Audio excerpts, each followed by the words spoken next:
I fool around and fell in love. Yeah. Yeah. Oh, Ro, by the way, your helmets in the background are looking good there. Oh, you like that? College game day, what's up? College game day. I mean, I really only, three-fourths of them are hideous, but right? Like disgusting. And I have Les Miles that has signed one. So appreciate that, Les.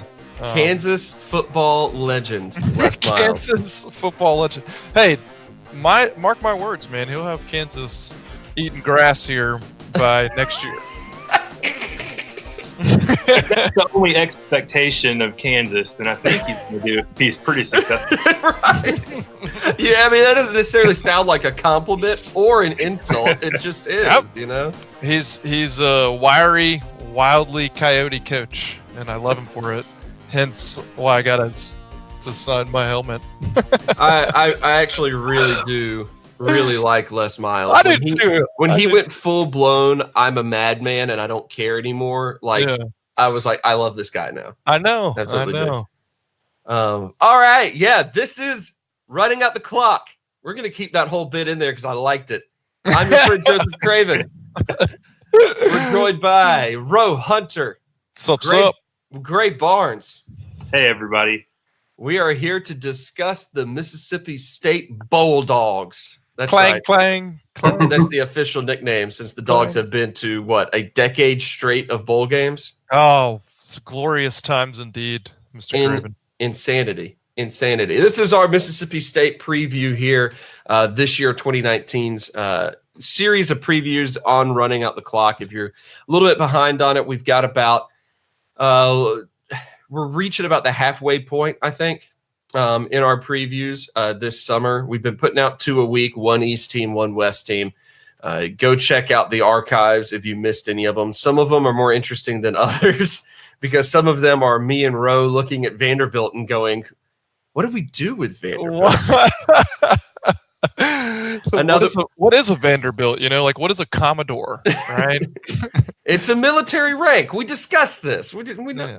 I thought it was a big bird of prey. Right. Yeah, you're not the only one. As well, Keith and I struggled through a Missouri preview. That was an interesting one because it's like, Missouri could be pretty good. Also, Missouri might not have any reason to play football this year. They might be banned from everything. They are. They're shockingly in the SEC and considered a part of the South. I don't know. Interesting. Yep. Missouri, of course, a prominent SEC East team. I want to emphasize that as often as possible because I hate the fact that they're in the SEC East. Yeah, I think you meant to say SEC West. Nope, of course not. They're in the East. Why wouldn't they be? All right, but today we're here to talk about Mississippi State. The Bulldogs, of course, coming off at 8-5 season under when their first year under Joe Moorhead, not first year head coach Joe Moorhead. He does have some head coaching experience on a smaller level, but I guess first year, FBS level head coach Joe Moorhead took him to an 8-5 season. Had one of the statistically best defenses in the country, possibly the best that Mississippi State has ever seen. But the offense and the transition that comes along with switching to a different offensive scheme was a much rougher transition than most everyone assumed it would be last season.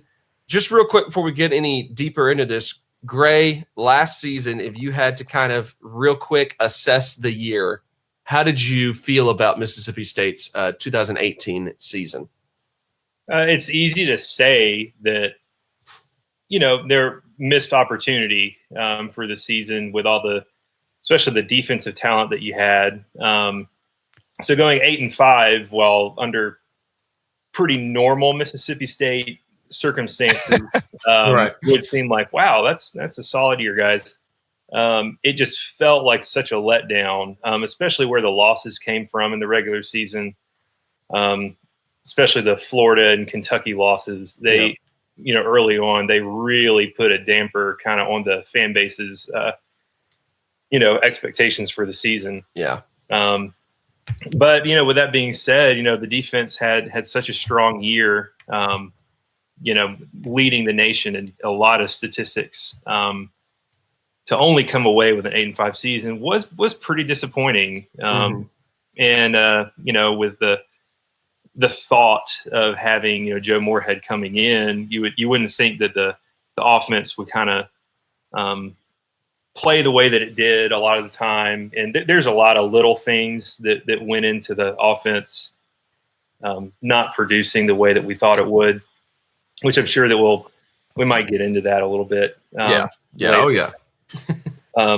It was kind of a letdown, in my opinion, the way that it ended off. But I think that Coach Moorhead probably learned a lot this first year, and headed into year two. He, I feel like he would know ways to fix it and kind of right the ship on the offensive side of the ball. So, yeah, Ro, you and I had some discussions, I believe, on the podcast in the last season, kind of talking about how this was a year that should not have been treated as like a rebuild year for Joe Moorhead, but he kind of seemed to treat it like a rebuild year and really force some things that maybe force his particular scheme when maybe he shouldn't have, stuff like that. But when we head into this upcoming season, exactly what Gray was saying, now that we do have a year in the books, now that Moorhead has had more time, I think his words are something along the lines of like, he probably had about half of his offense really implemented through all of last season, and now he's got a chance to have the full offense implemented, all of that. How much confidence do you have in that going into this year?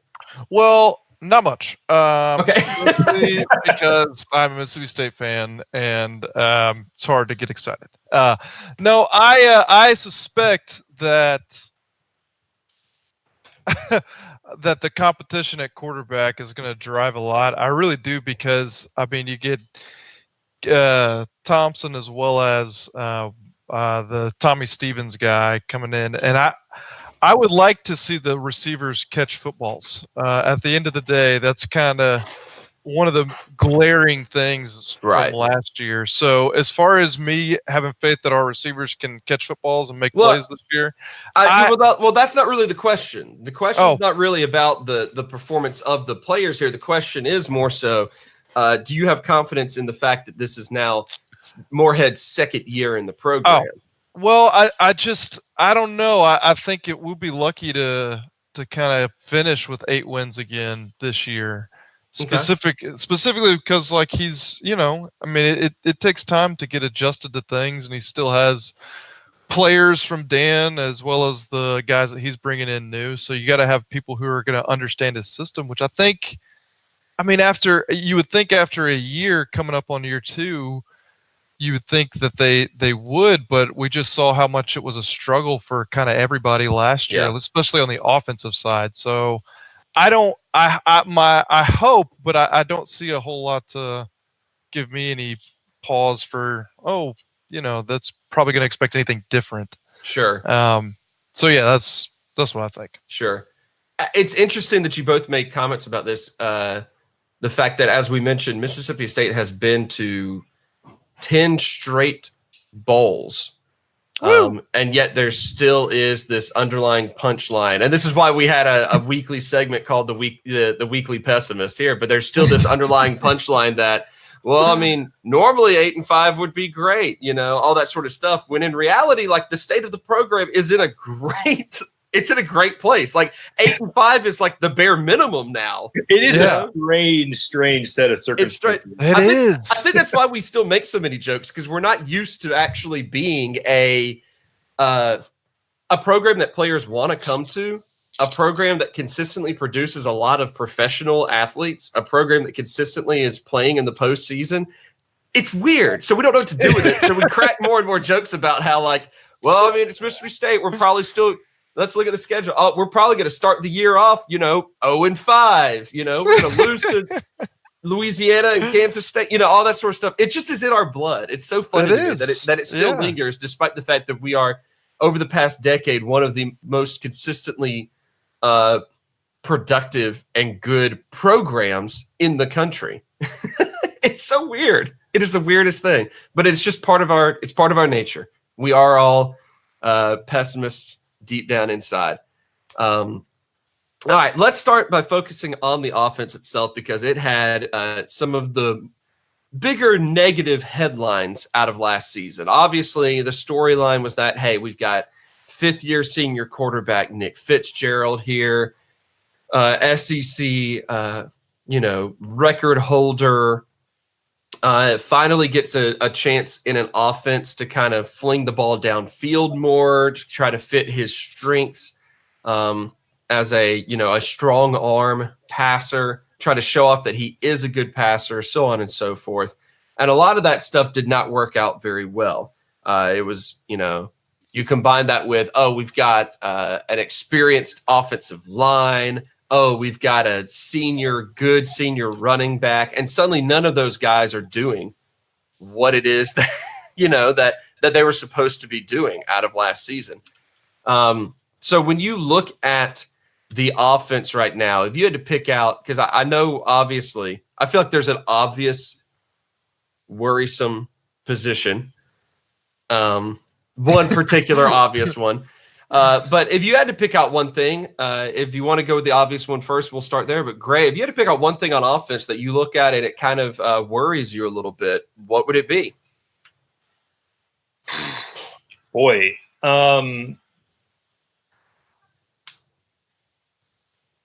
I don't know if it's hard to say worrisome because a lot of it is just unknown. Honestly, I'm not too worried about quarterback. Okay. We'll come back to that then. I want to hear more about why, but we'll come back to that. It's got to be the receiving core as a whole. I mean, It's just you get a guy in Isaiah Zuber, grad transfer from Kansas State, who was pretty productive in his career over there as a returner and a receiver. And then other that, you've got a lot of guys who are coming back from last season who inconsistent is probably the best term that you could give them. It's a very kind term. Yeah. We'll say inconsistent because, really, 2 drop passes changed the complexion of the whole season. If 2 catches were made, you go from 8-5 to, 10-3. Easily.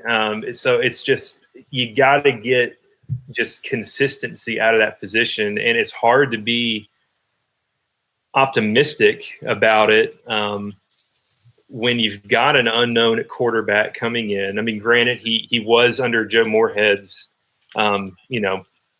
leadership at Penn State for a few seasons, but, he's coming into the SEC where, competition is going to be a little bit tougher.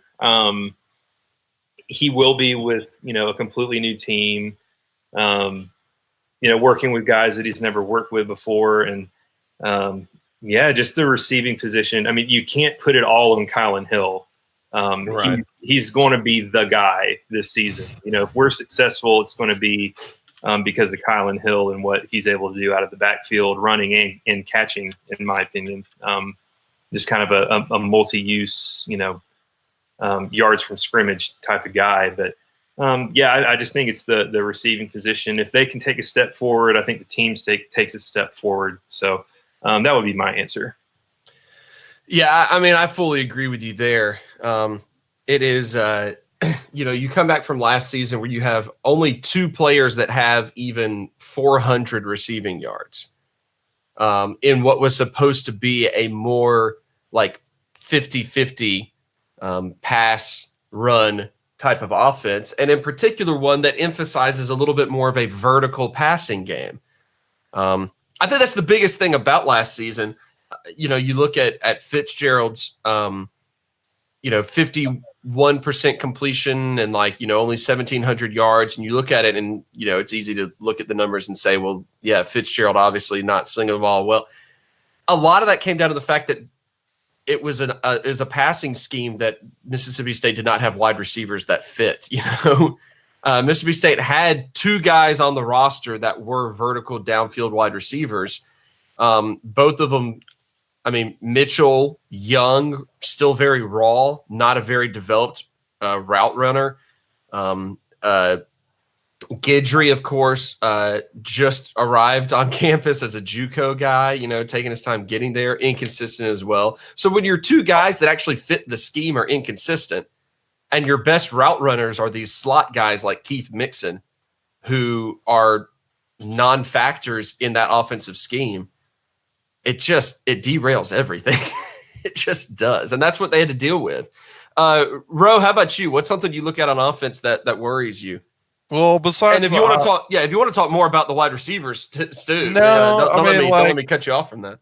No, you kind of made all the points that I was. I think the one that maybe might get overlooked just because we have experience coming back with Kylan Hill, beyond Nick Gibson, our running backs kind of takes a dip as far as guys with experience and senior and junior leadership and stuff. So if one or both of those guys go down, that position becomes a pretty big liability. So I'll be interested to see, especially here early on, coming into the season, like how our running backs look. I know Kylan is expected to carry a load and have 1,000 to 1,500 yard season or whatever. Yeah. But if Nick Gibson goes down, as well as anybody else behind him, then you're looking at a situation where we be on offense, we just become pretty one dimensional, and then it's even bigger concern because if our wide receivers don't make plays and decide to not have butter hands and hands made out of candy canes or something, then it's a really huge problem because now we don't complete passes and we have a very limited running back position. So that's worst case scenario. Yeah. I think the good thing is that we're pretty deep on the offensive line. Yeah. I counted it up too about this team just a second ago. There are 26 seniors on this team. Wow. And there are 31 juniors.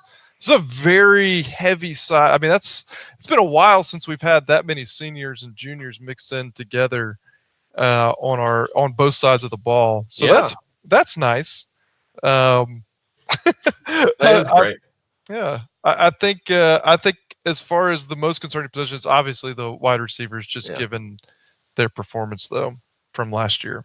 Yeah. Oh, absolutely. And I think you see the running back stuff was a pretty obvious recruiting focus for Moorhead. Yeah. He goes after, of course, for a while now, we've had the commit from Lee Witherspoon, who I'm very curious to see what Witherspoon does in college. He, of course, is the kid that had the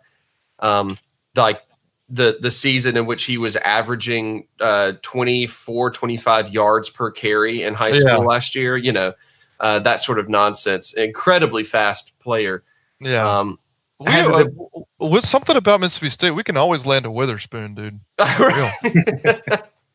How funny is it, by the way, that Brandon Witherspoon just quietly committed to Mississippi State and no one said anything about it? I know. It just all of a sudden he just said it on Twitter. He's like, "Oh, by the way, I'm gonna be at Mississippi State next year." So. It was like, "Oh, I thought, okay, cool, all right, sure, yeah." He was supposed to go to Georgetown. Yeah. Anyway, back to football. But I just think that's so funny. But they went after.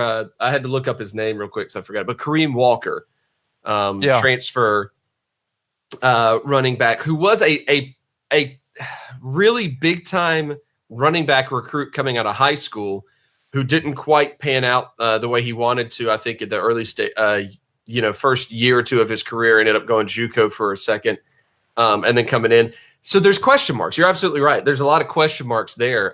Will Walker be enough? Can we count on him to, if an injury happens, to take over a lot more of the running back responsibility? Is Witherspoon ready? Witherspoon, sorry, with an I. Yeah. Is Witherspoon ready? It's second nature to say Witherspoon. Rolls off the tongue, Is Witherspoon ready to step in as a freshman? He's like $180, $185. He's a slender guy, probably needs a redshirt year at least to bulk up. So huge amounts of question marks there. And on top of all that, we haven't really talked about the quarterback position, and I feel like we need to do that now. But there's question marks there. You're replacing a starter, a record holder, a guy who probably, if not for Dak Prescott, would be viewed in a immensely more positive light than he actually is, in Nick Fitzgerald. He had the misfortune of following a player like Prescott. It's kind of like how people really want to hate on Kobe Bryant for following up Michael Jordan too closely. Like, we probably would be talking better about Kobe Bryant if there was like a 10-year gap between, that type of thing. It's very similar. Nick Fitzgerald has one of the best careers in Mississippi State football history. And yet I feel like he gets overshadowed. He gets criticized a tremendous amount. He leaves, obviously, he graduates. And then there's this, it's kind of this whole inexperienced mess behind him of, okay, well, who do we actually have that fits the system as well? Because we saw how important that was last season. And then, of course, this whole thing with Tommy Stevens happens here. Gray, you seem to be under the you kind of talked this way earlier, and I'm curious. You seem to think that probably Tommy Stevens is going to be the starter. Is that kind of what you're thinking? I would have a hard time thinking that he wouldn't be on campus right now if he wasn't going to be the starter, right? Game one. And it's at the same time, having been under Moorhead and knowing the scheme, at least to some degree, is that going to replace 1,100 yards on the ground from Nick Fitzgerald? Right. I mean, surely not. I mean, surely he's not that type of an athlete. You would kind of have to assume. So, where's the production going to come from the quarterback position? Because it won't be on the ground, 1,100 yards worth. So you would just have to assume that he would be a more polished guy in the pocket, or at least been able to run that creative type of offense that Joe kind of was known for at Penn State. Yeah. So, I mean, I'm cautiously optimistic about Tommy Stevens, just having some sort of experience with the scheme, despite being, a backup quarterback. I think that's kind of being lost in the mix. He was behind Trace McSorley through his career there. So, it's going to be interesting to see how you replace that much production on the ground from the quarterback position. But I think this offense this season is going to be a lot different than what we saw in year one. Or at least hopefully so, with, the focus being more on let's get Kylan Hill the ball and try to make some plays downfield with a guy who is experienced with the, coach's scheme. So that's kind of my 2 cents about it. But at first, when the news first broke that he was transferring in, my initial reaction was, okay, he's a graduate transfer, probably coming down here to maybe get like a head start on, kind of being like an assistant coach of sorts, be a veteran guy. But then, you're absolutely, you don't leave a program where you're expected to take over as the starter at Penn State. You don't leave a program like that to go somewhere else if there's not this understanding that you're probably going to take over as the starter because you're familiar with the offense. And I think that's, a huge deciding point. I mean, Moorhead had to have learned last season that he can't just implement his offense with whoever at quarterback and have it be a seamless thing. To bring in a guy who knows his scheme and has plenty of years having learned it first in Stevens has to be a benefit there, right? Yeah, I mean, and this is also coming right off the bat of losing out on Kelly Bryant too. Right. So, I mean, there's obviously there was concern at the quarterback position. Yeah. For Moorhead. So going after a guy like Tommy Stevens just kind of lets you know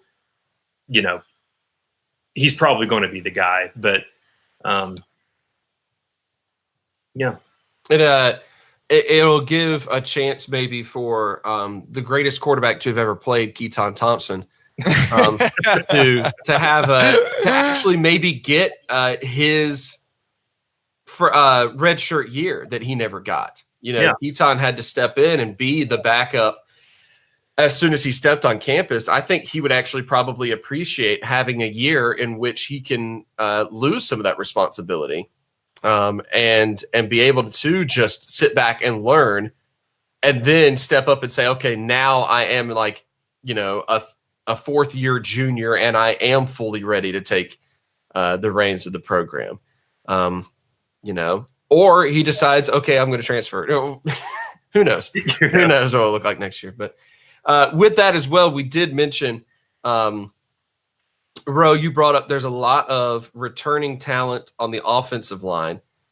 You brought up the fact that also that Moorhead went and recruited like 1 billion offensive linemen this past year. To try to, because I think that was another glaring thing of we had a bunch of talented offensive linemen that didn't at all fit the Moorhead offense last season. And so now there's another year under their belt, more coming in there. How do you feel about the offensive line, Ro? Is that a place where you feel like you're not as concerned? You're feeling a little bit more confident? Yeah, I think they have a couple, basically have to replace Darrell Williams, but and the center, what was the center's name? Jenkins, maybe? Elton Jenkins was the guy. Yeah, that's right. Those were the two biggest losses or whatever. Williams is still there. Oh, is he senior coming back this year? Yeah, Williams is still there. Well, then it's just Elton Jenkins or whatever. Mostly Jenkins, and I'm drawing a blank on who we lost one of our tackles. That's right. But I'm not too concerned just based on the recruiting that he's done and getting guys to do what he wants. I mean, that's kind of the whole excuse that he gets last year. But if the offense looks to sputter again, I think we just got so used to seeing good offense with Dan Mullen with the option and everything like that. And so we'll see if Joe can implement his complicated one. Whatever he's calling it. I think hopefully the offensive line will give a little bit more time. I mean, last year that was a pretty glaring thing when defenses would kind of get through things, especially I don't know. I just don't think that Nick benefited, which is kind of a shame from last year. I just like Nick, like you said earlier, has like this negative spin on him, but had it not been for Dak, we would all be kind of like building statues to Nick, given his statistics and just his production and toughness. I mean, like the dude took some hits last year and made a lot of good decisions, but it's just that passing accuracy that Joe Moorhead needs in his offense. He needs that 60%. Yeah. And I think his last year was in the 40 percentage, which just didn't fit his. I believe it was 51. What did it finish with 51? Yeah. Okay. Yeah, which is still not like great as a quarter. That's like if you're throwing a ball in the air, there's a 50-50 chance that it does something. That's not great. You want it to be better. No, gotta be better than that. So, and I just don't think that Nick. I think he was so used to making reads from Dan Mullen's offense up front, and so it's like I feel like what Joe Moorhead asks his quarterbacks to do is to begin to make the pass read first before the option read. And so I just think that kind of threw him off, and obviously our offense missed a few steps last year. Yeah. But at the end of the day, man, the wide receivers got to catch the ball. Come on now. Like, they just got to catch the ball. And they got to get better at getting separation. I know, yeah. My goodness. I mean, like, seriously, like Keith Mixon, I think, was the only good route runner in that entire group. You know? Golly. And so we get the kid from Kansas State, like Gray mentioned earlier. Yeah.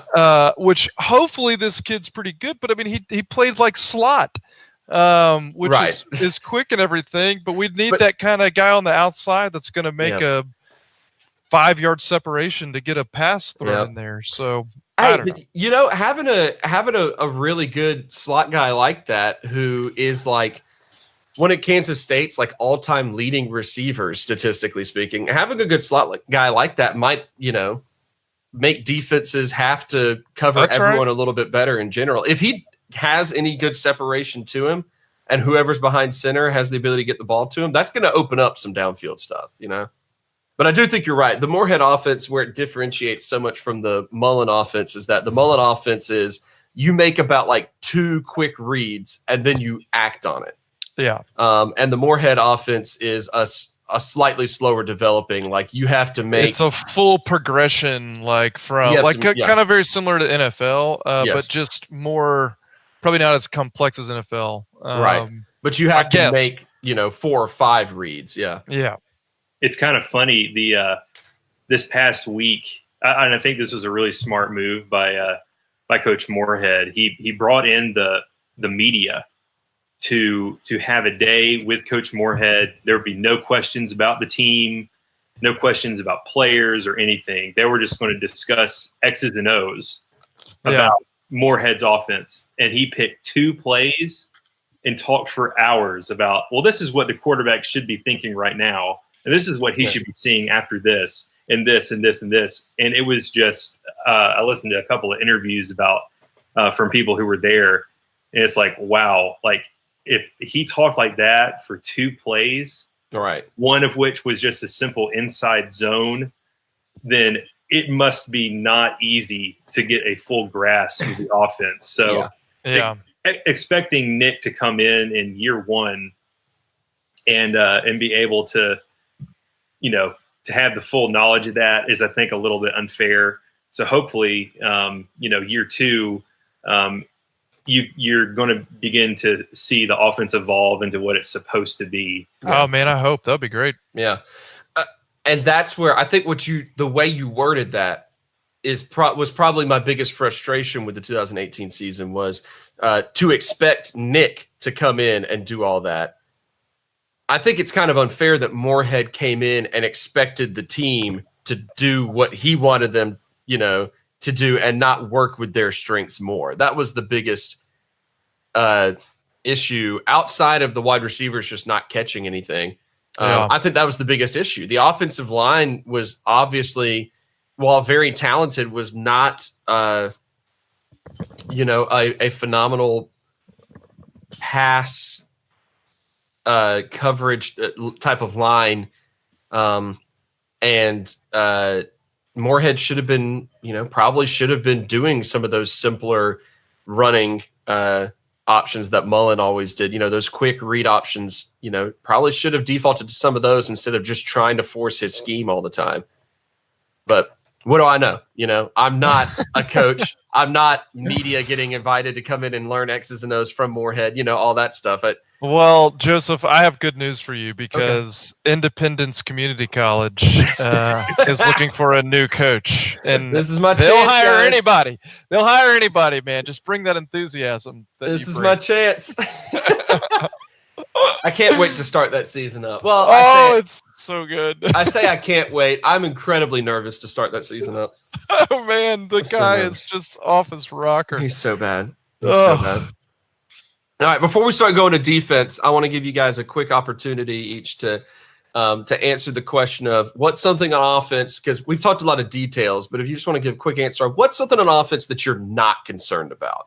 We talked about something that you may be concerned about, wide receivers, whether the running game has enough depth, so on and so forth.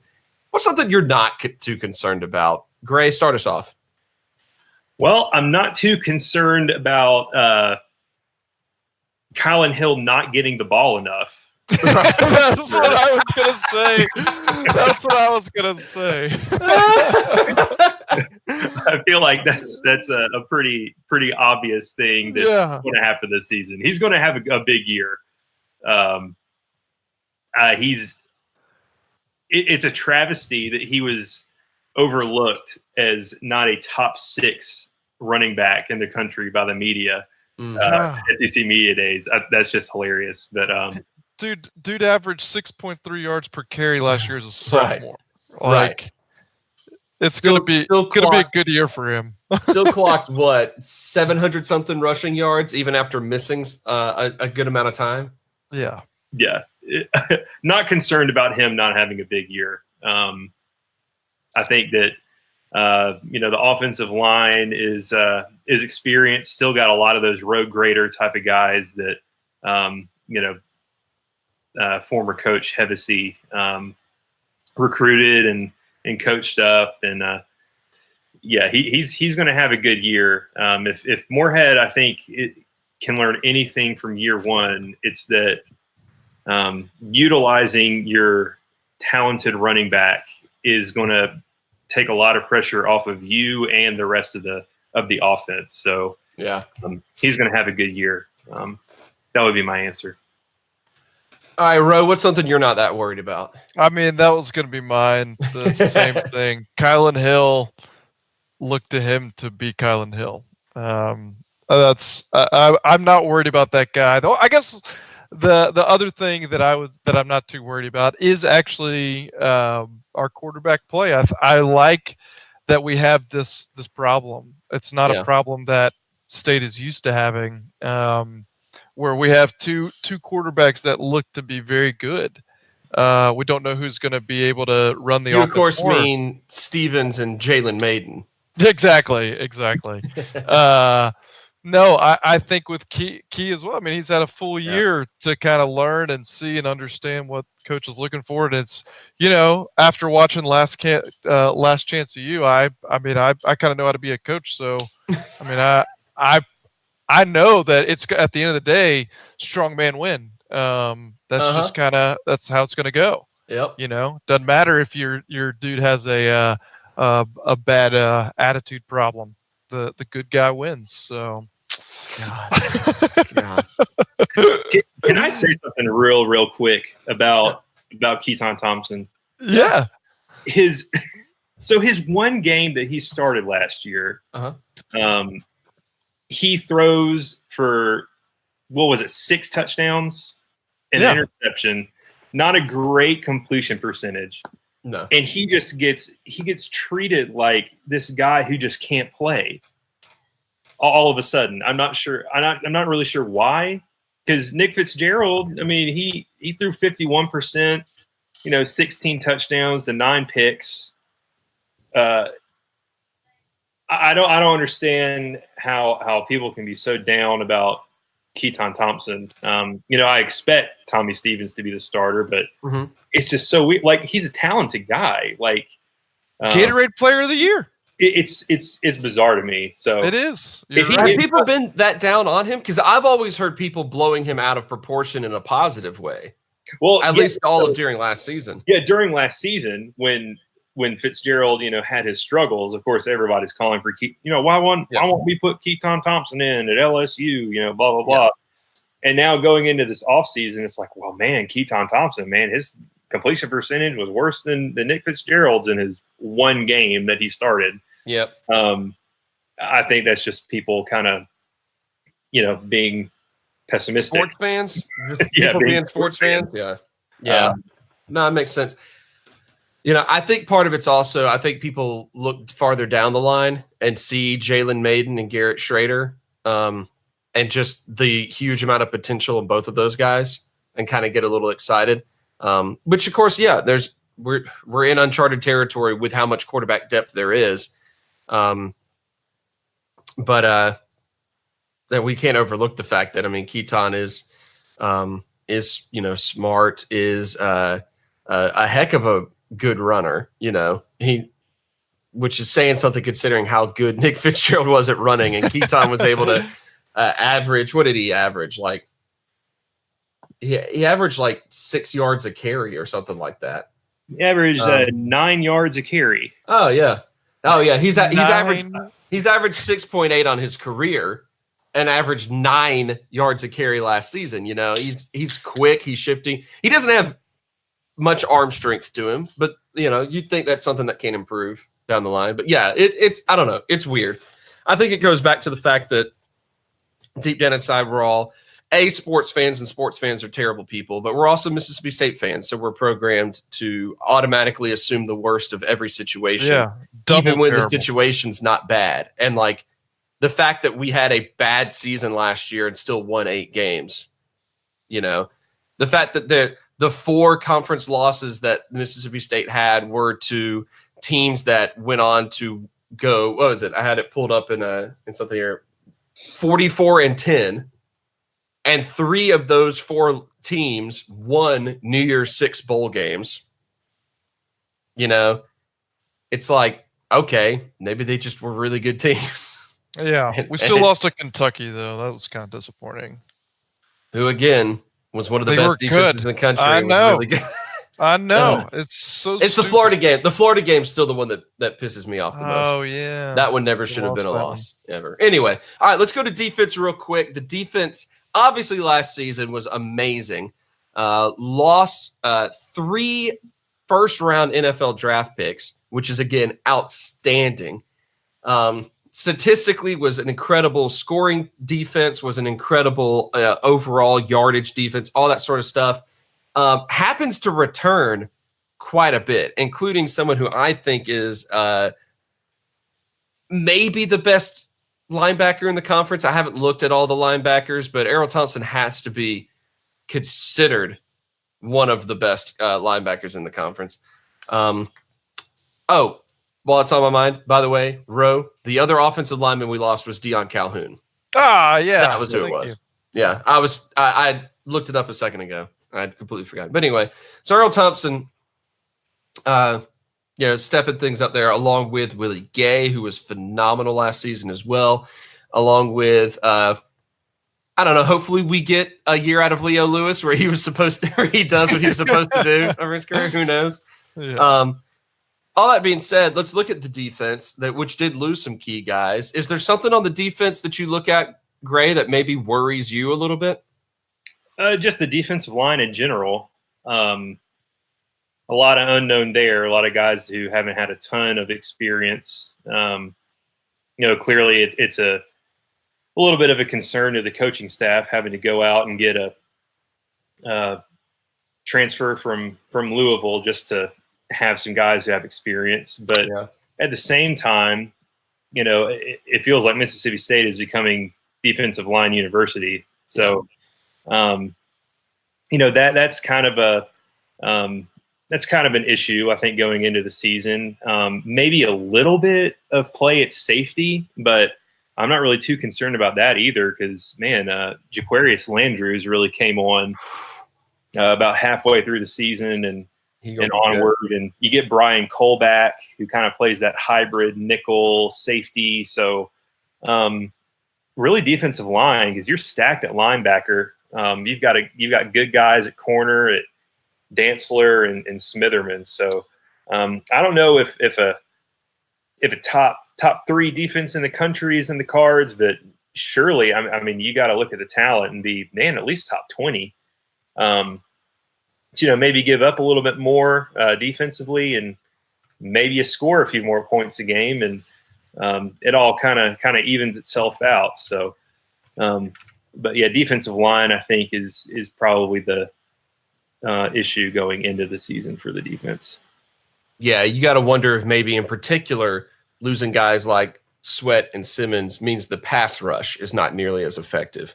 Yeah.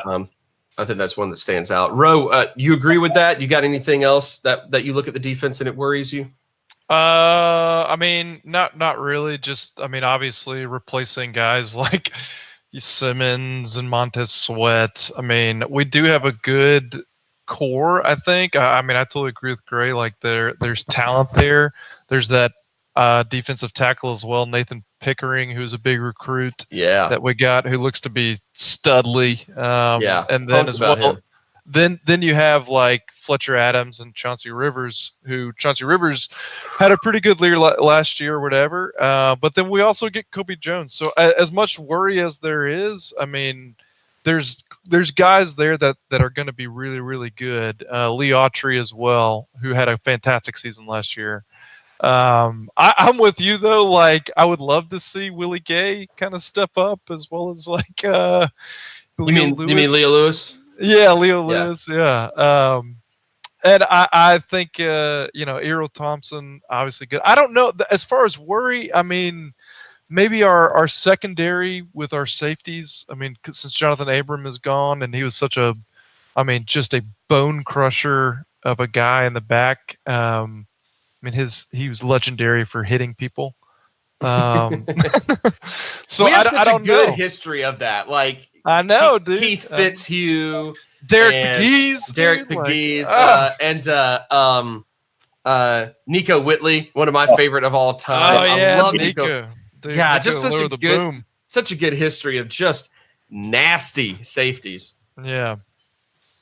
So that's all I can think of as far as worry. I'm more excited about defense than I was last year. Even the reason last year was exciting because we knew what we had. This year, there's a lot of unknowns, but I like on paper what I see. A good, experienced defense who has a lot of juniors and seniors, which is like, woo, leadership. Let's do it. Yep. I mean, you win and lose games on the line of scrimmage. That's how it is, especially in the SEC. Like, you just win and lose games on the line of scrimmage. And so I think it's great that Moorhead knows that and has focused on bringing in a lot more offensive linemen and bringing in a lot of defensive linemen. I mean, you mentioned Pickering. Who else do we get? King Ani. Oh, yeah. Chukwu King Ani. You mentioned Fletch and Chauncey. Yeah. Adams, of course, coming up. I love Chauncey Rivers. I think this year Chauncey Rivers is going to be the headline on the Mississippi State defense. I think that he did a great role, off to the side of Gary Green and Montez Sweat, and I think now he's going to have a chance to shine as the big time defensive end. And he's bigger. He's got more size than Montez Sweat had. So that's. Yeah, 275, 280, something like that. Something like that, yeah. We've had a lot of success with those kind of tweener defensive linemen. Mm-hmm. Fletcher Cox. Now he's just a monster. But when he was at State, he was one of those guys who he could play. He could play inside. He could play on the end. And I think a lot of these guys on the defensive line. I said that was my concern, but they were just playing behind guys who were just extremely talented or had, talent mixed with experience, a guy like Gary Green. So, the Kobe Jones and the Fletcher Adams and those type of guys, not saying that they're not talented. It's just you haven't gotten to see really their true potential because they've been behind guys who were just, far and away the guys on defense. Yeah. Absolutely. And that is why, and that's why I agree with you, Gray, that's an area that I maybe get a little worried about is the fact that maybe there's not as much clear-cut big names. This is kind of the first year in a while in which there hasn't been a Sweat, a Simmons, a Cox, Danico Autry. Right. No, he actually is in the pros though. Pernell McPhee, a big, clear cut. This is going to be the impactful player on the defensive line, but at the same time, not too worried about it because that's what Mississippi State does. I love Fletcher Cox so much because when Fletcher Cox was recruited out of Yazoo City, he was a 6'4", about 245-pound defensive end who ran the hurdles on the track team, which is insane to me. And then he shows up on campus, and by the time he's actually on the field, he's starting to already push 300 pounds because he's bulking up so much. And then Dan Mullen always had a great gift with finding guys that he could recruit and then shift to the inside of the line and turn them into superstars. And he did that with Fletcher Cox in particular. And so I'm never really too concerned about development of players on the defensive line like that. But you look at it and you're like, okay, as much as we can rave about Chauncey, as much as we can rave about Fletcher Adams, Kobe Jones, all of that, are they ready to step up into the spotlight? That's the biggest question about them. I also kind of think the same about my other personal area of concern is on the corners. In that I do wonder a little bit about, like, I mean, Cam Dantzler's unbelievable. Just unbelievable. But, like, I do worry, maybe is Smitherman going to be good enough to hold his own? Like, I still wonder a little bit about Smitherman. I wonder if we're going to have to rely a little bit on some of the youth on the roster because, I mean, I'm looking at it. We only have Smitherman and Dantzler are the only two upperclassmen in our cornerback stock. That's it. Smitherman's a senior. Dantzler's a junior. Everyone, gosh, Corey Charles, Tari Dixon, both juniors. Tyler, so they're in there as well. I don't know how much they're expected to play. Oh God! I heard Tyler about Tyler Williams. I guess what you're about to say. Yeah. Mm-hmm. He's only a sophomore, but he's expected to do much. And I mean, I'm excited about, like, Jerrion Jones, the freshman from Brandon. He's going to be unbelievable. Yeah. Eventually, is he ready to step up? I mean, there's 6 freshmen in the cornerbacks. Wow. There's a lot of youth there, and so I do wonder about that. Are they going to be able to do enough? But then again, I mean, if you are able to replace half of the pass rush you got last season, the corners don't have to cover the same way. They have to be able to hold their own enough, but, you know, pass rush really helps coverage and vice versa. Yeah, and one of our juniors, Tori Dixon, only weighs 165 pounds. Right.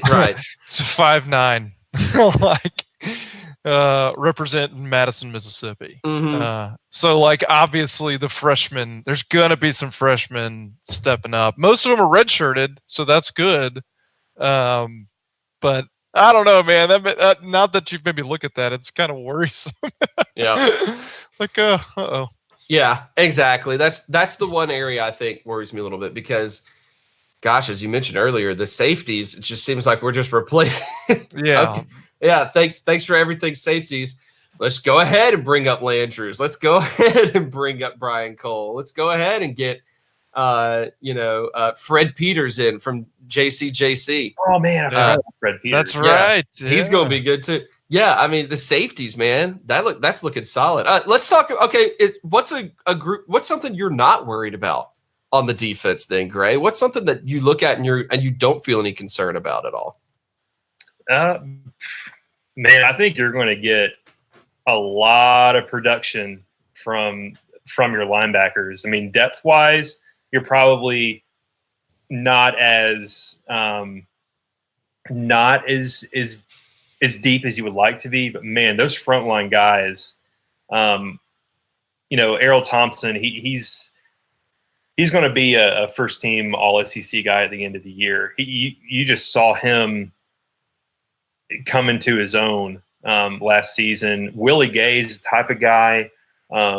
He's just an incredible athlete, always around the ball, not afraid to get his head into the mix.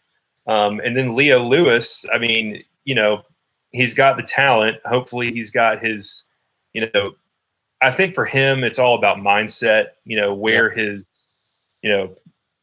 his head is at any particular week. Now that I think distractions are kind of, in the rearview mirror for him, if that sets himself up for a good season. So I think linebackers are going to be good. Maybe they can relieve some of the pressure off of the guys up front. And then I think your depth at safety is a good. I mean, you've got a lot of guys. I mean, C.J. Morgan too. I mean, he had a good year last year in the snaps that he got to play. So, I think that would be my pick. Yeah, can't argue too much there. Ro, you got anything else you want to add to that area? Well, I as far as not worried, I'm going to go with the special teams and talk about Jace Christman. I think he's taken that spot. I mean, dude hits from 40 yards pretty well.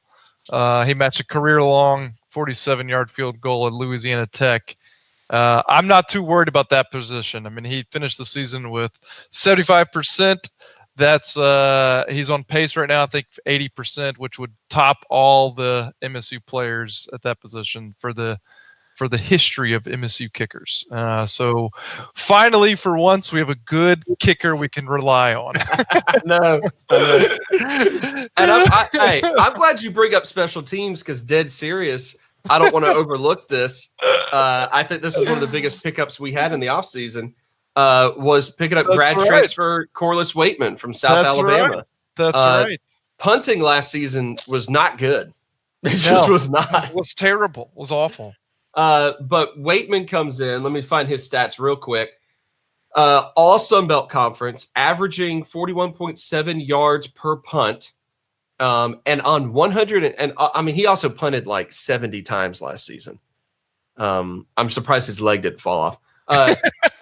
On 158 career punts, he has a 42.7 yard average on punts. So I think that's awesome, man. Yeah, if the offense struggles at all, at least we know at this point in time we should have a punter that can put the defense in better situations to make things happen. Because that was, I mean, you overlook that all the time. I know. Last year, man, the punting was not good. Not good great. at all. Not great. All right, let's wrap things up by looking at the schedule itself. Open up against the Raging Cajuns of the former Ooh La La, now just Louisiana, not Louisiana Lafayette, but in the Superdome in New Orleans, Louisiana on August 31st. Welcome the Southern Mississippi Golden Eagles to the top to Starkville the next week. Kansas State in Starkville, 2 straight home games in the non-conference slate before bringing in Kentucky to Starkville, going to Auburn, Tennessee in Starkville, LSU in Starkville, going on the road to A&M, going on the road to Arkansas, Alabama at home, the powerhouse Abilene Christian at home, and Ole Miss at home. Seems like a much more favorable home and away slate this year for the Bulldogs than maybe we see a lot of times in the difficult SEC. How you feel about this schedule, Gray? You feel this is a favorable one? Did you say that Tennessee was in Starkville? Yes. No. Yeah, I said it by accident. Okay, gotcha. I did say that, but it was incorrect. Yeah. Gotcha. I think that particular game is going to determine, I think, there's always going to be those one or two swing type of games. Yeah. But I think on the looks of things, this is one of the years where I think the schedule is more favorable. I think Kentucky is not going to be the Kentucky of last year, and you get them at home. Looking at your non-conference, I mean, you kind of saw what Kansas State was last year. I don't think they're going to be anything to be too concerned about. You get them at home. So your non-conference, you should be 4-0. But man, it's that Auburn on the road. Yeah. It's the Tennessee on the road. You're not really, who knows about Tennessee, man, any given year, man, they're just they're in a weird, they're in a weird spot, Yeah. Fans thinking that it's still 1997. It's weird. But yeah, I do think the schedule is in the favor of the Bulldogs. So man, I don't think 8 wins in the regular season is pushing it. I think that's probably the ceiling. But I think 7 wins is the floor. I mean, I know that's a narrow margin, but I mean, that's kind of how it was last year. Yeah. Last year was like 10 wins is the ceiling, 8 is the floor, and it's just kind of a similar thing. Yeah. So that's what I'd say. I think it's another typical, you keep rolling on that bowl streak. You just hope to see, regardless of you get to 7, 8 wins, you hope to see the improvement. Yeah. On for what Moorhead wants the program to be. I think that's what I'm going to be looking at and kind of rooting for this season is the progression of Moorhead's program. Yeah, Ro, what you think about this schedule? Well, it's a favorable schedule, and that's what makes it interesting because many of these teams that are on our schedule, like if you look at our first 4 games, Kansas State, Kentucky, Southern Miss, Louisiana, we should be 4-0 going into Auburn. Auburn next year, if you've not listened to our preview yet, Auburn is getting a freshman quarterback. It's a special recruit they had this off season. They're not they're going to be a little bit better on defense, but they're beatable. Imagine that we have an open date, a bye going into 1997 University of Tennessee delusional fan base. And we have a solid chance at that point becoming 6-0, hosting LSU at home. If that happens, October 19th will be a huge day where we have LSU. That will be reminiscent of that Alabama game from Dak Prescott undefeated year where we were number 1. Hosting LSU. That would be a pretty amazing day. I mean, if all things go accordingly, that would be a huge day. Then we have Texas A&M and Arkansas. I don't know much about Texas A&M this year, but I know Arkansas is just a constant dumpster fire, and will be from probably till eternity. So it could be a really special season, or it could be the exact same season from last year, right? Finishing with 8 wins, which would be good. But you just never know. I'm going to probably say that we're going to have I'm leaning more to the 8-win marker and just being a little more reasonable again, and having a chance to play on a New Year's Day bowl. Yeah, I think that. I mean, you look at it. I think you're absolutely right. It's you've got the whole. Oh, by the way, I was at the gym the other day, and they had like SEC Network on or something on one of the TVs, and it was playing the awful 2012 year where Bama was number 1 and LSU was number 2. Yeah, and they ended up playing each other, like four times that season. I think. I think that was right. I think that was that season. Anyway, they cut away real quick, and Arkansas and South Carolina were playing each other, and Arkansas and South Carolina were both ranked in the top 10. Wow. Man. Yeah. Wow. The times have changed. Yeah, exactly. It's amazing how quickly that changes. But you mentioned how Arkansas, how terrible they are right now, and how there's not much hope on the horizon for them. And it's just funny seeing where they were not long ago. Anyway, but I think you're right. A&M is – you'd think A&M would be in a situation this year in which they're better than they were. But at the same time, that Mississippi State beat them 28-13 last year.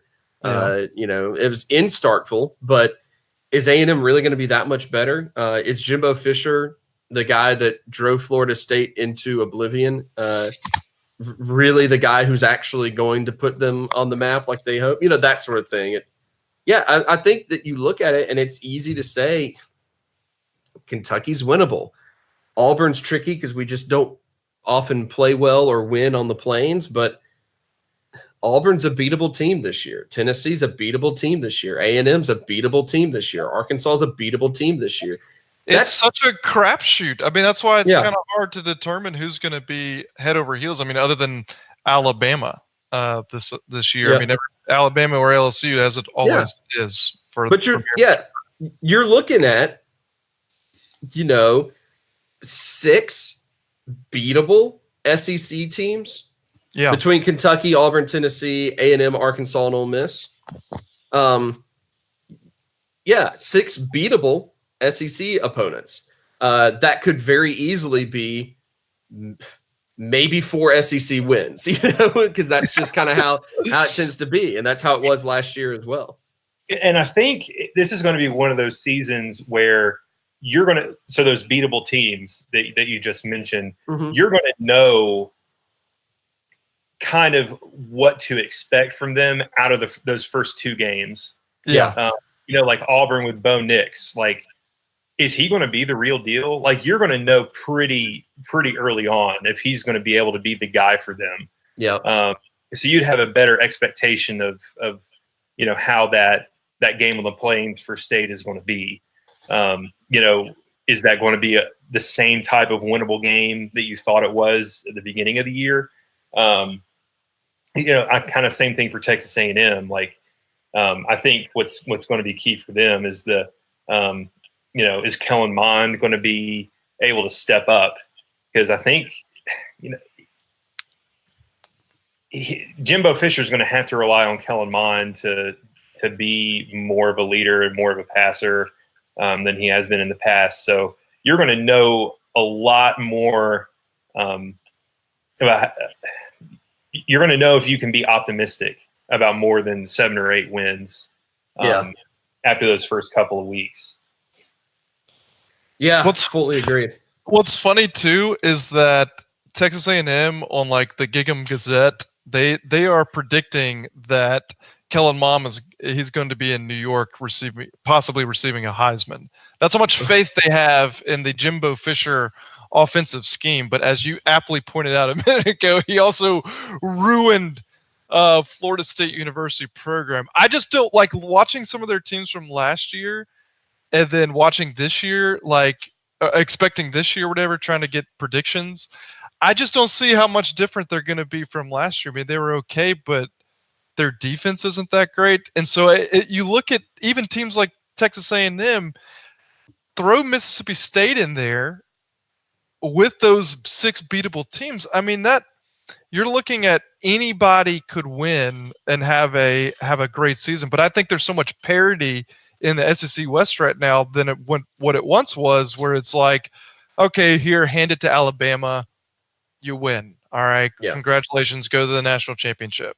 I think this year there are too many question marks / too many talented teams for that to be as, terrible.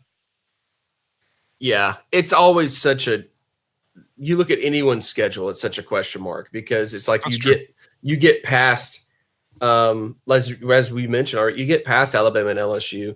It's like just about all of these teams could probably beat each other at any point in time. One or two things go a particular way, and maybe A&M is not down 28-13 last year. One or two things go a certain way, and Mississippi State's beating Florida. In the 5th game of the season.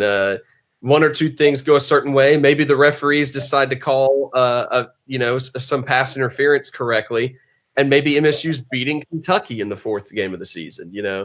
It's that sort of thing. I don't think they did. I think that Kentucky game, everything was going to go wrong. I think that was. It was one of those games. I think it's just one of those games State was doomed to lose at all. And Kentucky was, destined to win. But like the Florida game could have been drastically different. Right. The bowl game against Iowa could have been. The bowl game. Oh, I forgot about the bowl game. Bowl games don't matter much. They're more just fun for the players to get to play in them, and fun for fans to be able to say, "Oh yeah, we." Add another win to our record. But like the losses, you can at least say, well, it's just a bowl game. It's not like it's just for fun. But still, I mean, even if let's say officials decide to call any penalty at all against Iowa the entire game, maybe that's a different game.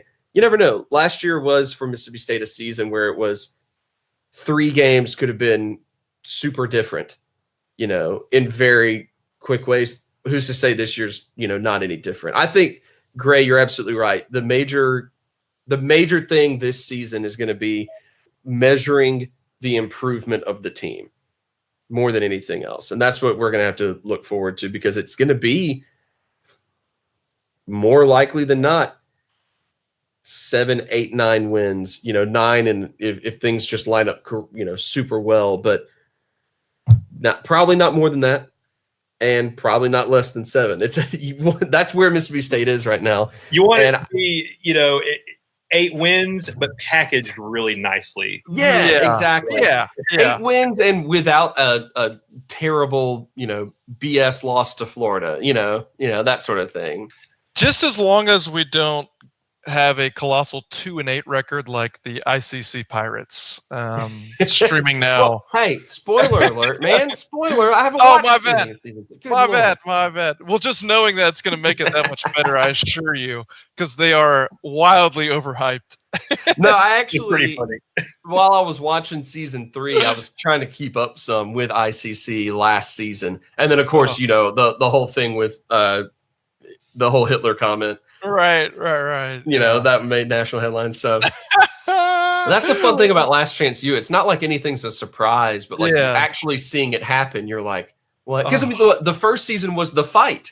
Yeah. Right? Oh, yeah. And I remember when that fight happened and just being like, this is the most ridiculous thing I've ever seen. Yeah. And not knowing much about Buddy Stevens, but being like, man, Buddy Stevens sounds like a jerk who loves to run up the score. And then watching the season and going, okay, well, maybe he's not much of a jerk, but he is a douche who loves to run up the score. Well, and then, so now you get Coach, what's his name? Jason Brown. Yeah. Coach Jason Brown. You get him, and he makes Buddy Stevens look like Mother Teresa. You know, I mean, like, Buddy Stevens, for all of his craziness and anger and just raging out to where he looks like he's about to turn into a heart attack. You get Jason Brown, who just is the worst communicator, worst planner, worst coach. Mm-hmm. I mean, truly, any of us could do a better job at scheming, and then probably just communicating a little bit differently to young people.